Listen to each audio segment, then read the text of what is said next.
It's Conduit News Radio with Paul Harrell. Welcome to the program. Back again with us, Senator Bryan King spends the morning with us. Senator King, thanks for coming back on, sir. Hey, thanks for having me on today, Paul. So here it is. It's a big deal. I guess yesterday I got to interview attorney Matt Bishop, and this directly affects your race, I think. He's filed a lawsuit against the Ozark Waste Management, district because of what they've done to the people of your district, putting this new tax on them. Yeah, and I'll tell you what, it's a good day for the people in my district and the people to have a voice from the insiders in Little Rock who basically absolved themselves of any responsibility through legislation and through a lawsuit that they never even got a day in court. And so now the people finally are going to get a day in court.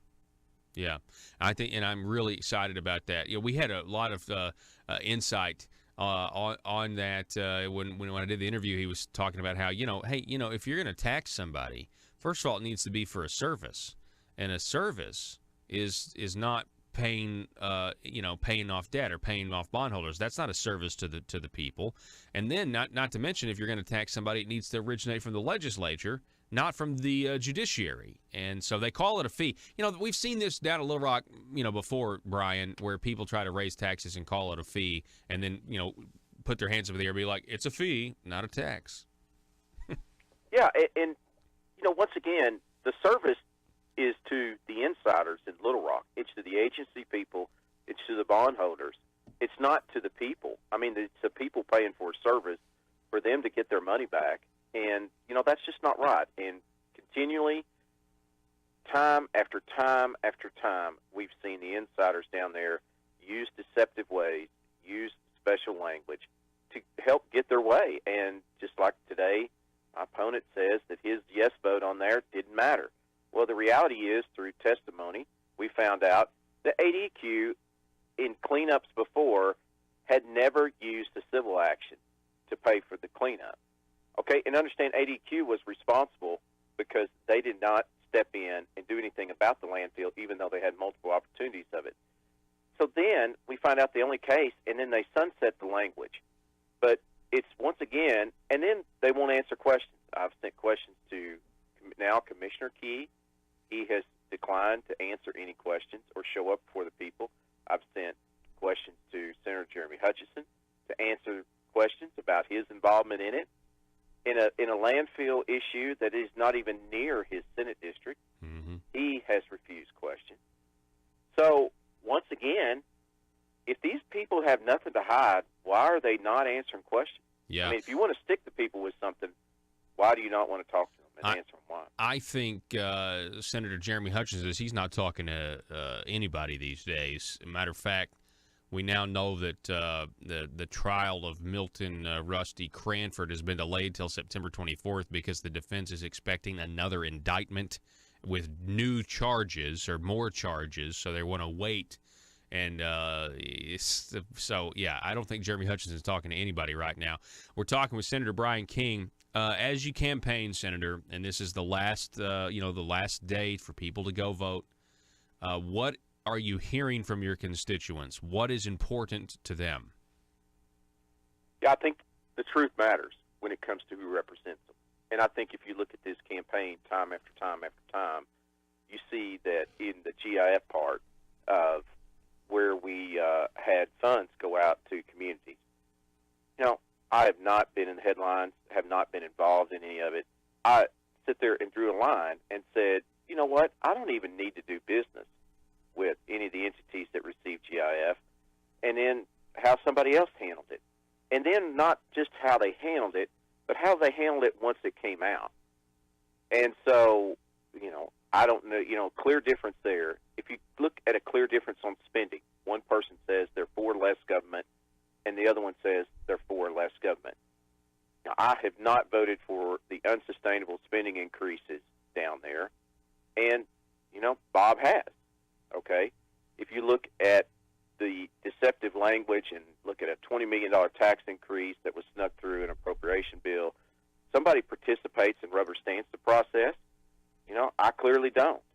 And so that puts me at an issue out there of how they say one thing, but once you get people in front, once you look at all the corruption going on down there, if you look at the leadership down there who looks out after the insiders, do you want to participate and rubber stamp a process down there? And, I'm not part of that. So that's what's getting out there, a clear message, especially more so up here in Carroll and Madison County than the western part of the district, where you see the news coverage is out there putting out the truth about both our records. So you say, and I've seen those Carroll County, Madison County reports. They are putting out the truth. But what about Crawford County? What's the news cycle down there? Are they covering some of that stuff as well, or are they not covering it at all? Yeah, if you look at the Southwest Times, they came out with an article, and where Representative Ballinger continually says, well, no state money was used in the land deal that he put his approval on and helped make happen. Well, he came out in the Southwest Times here recently, yes, there was tax dollars used on that. So once again, it's a total misleading that you go out there and say one thing, and eventually when people get down to the truth and put it out, and then, no comment. I mean, so we're, the people down there are starting to see the message. I've seen time after again how people come up and say, hey, wait a minute here, I don't know about this. And, you continually see the governor and his people down there continually to push their candidate, because I've spoke out against Jeremy Hutchison. I've spoke out against what I've seen down there. And the insiders don't want that. They don't want somebody coming in there and telling them, just like, President Trump goes in and tells them. They don't want that. They don't want somebody upsetting their party down there, and they want their message out and their narrative and their connections to go forward. And if you look at the big money connections with Medicaid, with the big insurance companies, with this much more expensive waste, fraud, and abuse-riddled Medicaid expansion program, that if we'd have done just what we call traditional top Medicaid, how much it would have covered these people, saved taxpayers, but it wouldn't have put billions of dollars in the pockets of big insurance companies, who then turn around and raise your rates and make you work harder, pay more for less coverage. So the governor came out, Senator King, and endorsed Bob Ballinger. And there's an interesting article, maybe one of the best comprehensive article over at Conduit for Action, that ties the support of your opponent, the governor's support of your opponent, to the fact that he has no plan to curb the corruption, but you actually have proposed plans and ideas. And he's opposed it. Yeah, and he's opposed it. The leadership's always opposed it. I mean, we've had corruption after corruption, and you see nothing down there from the leadership that sits there and says, we need to do something or curb this or something. They don't say anything. It's frustrating. I mean, but I think that's a really good dot to connect here. You have been on the forefront, like you said, and you are trying to stop the corruption, and the governor is opposing you, and he has no plan. And matter of fact, I mean, some of the people that are closest to him and vote the way he needs them to, we're now finding out, I mean, it's an open, are some of the most corrupt. And so you got to scratch your head here and think, what kind of system is the governor comfortable with, or the people that support the governor, which I'm now calling Asocrats, because I think it's a new, some hybrid brand of something that wouldn't fly in any other Republican state, but it's flying here. The stakes are huge. I feel, I mean, I really, for the first time, I've got a new perspective on. I really feel like the people are being misserved, Bryan. I mean, I really do, like to their detriment, and so we've got to have people out down there exposing what's really going on. Yeah, and that's what they don't want. They don't want anybody that bucks the system, and they want the system to continue because they benefit off the system. Clearly, I mean, it's just time and time again you see where, like what came out on the Arkansas Times, that Senator Hutchison was on the payroll of these Medicaid entities, just like I had been saying for years there was something going on. Mm-hmm. And so did you see anything from the leadership or something that said he needs to answer questions or do anything? No. Nothing. But you saw nothing. And we still have those preferred family health care contracts throughout the state. We got those going for us. I mean, why? Why do we still have those contracts if they're on trial up in Missouri? That doesn't make any sense. Yeah, I mean, and nothing being nothing, because it may be that there's several people have had their hands in things that shouldn't have been happening down there. Well, I mean, it's already spread. It's spread to Democrats and Republicans alike. And how many? The question really is, how many more people are consultants for Medicaid companies, or how many more attorneys are passing bills for clients? And there's a lot of attorneys down there. So how rampant is this? And if there's a loophole in Arkansas law, which there is, to be able to do this, Linda Collins Smith tried to address that, and obviously the governor's opposing her reelection. The attorney situation is a big deal. You could be a consultant or you can be attorney. I think the feds, though, see that as a violation of federal law. Maybe there's a state loophole, but I think that's why the feds are now looking into this. Yeah, I mean, I think they're looking into a lot of things, and like I said, the governor and all them leadership, they just act like nothing's going on.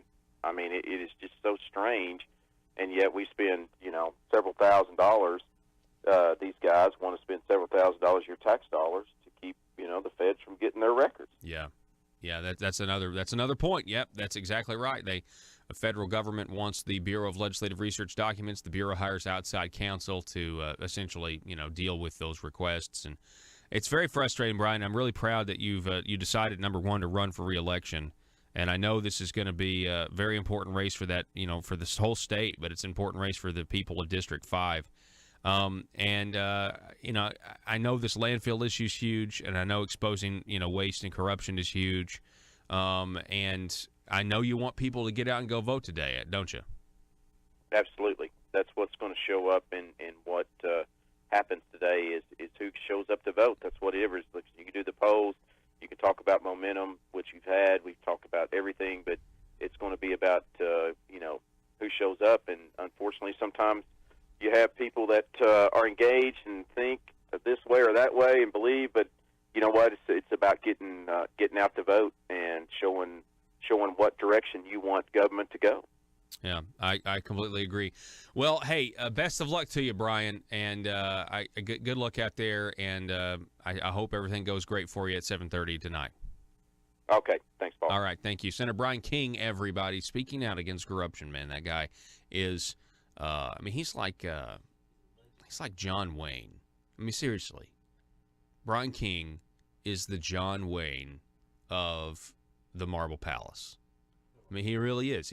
You always are going to know where he stands, and he's not able to be bought. He's not able to be enslaved by that system down there because he's a farmer and he's got a farm to get back to. Anyway.